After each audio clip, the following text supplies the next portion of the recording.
y que la sabemos, y es que en Radio Pirenaica, en los años finales de los 40, tuvieron la osadía de decir que el régimen iba a caer con esta Guardia Civil, había comunistas como el comandante de puesto de Alcolea de Cinta.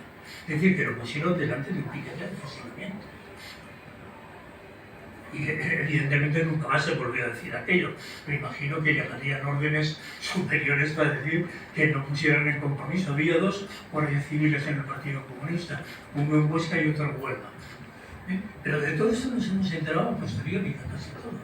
Porque ¿cómo puede contar eso? ¿Cómo lo puede contar? Es decir, se jugaba la vida en un momento y después ya, pues ahí está. Pero no te creas, en la célula, en una de las células en las que yo milité en Zaragoza, no, en el Partido Comunista, éramos 8 y 6 éramos hijos de Guardia Civil.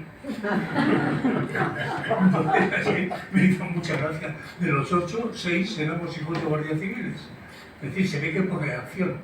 Eso de vivir 18 años, pasando por un cartel que te decía el honor es la principal divisa de la Guardia Civil, y después todo por la patria, o a la inversa, no sé cuál era el orden.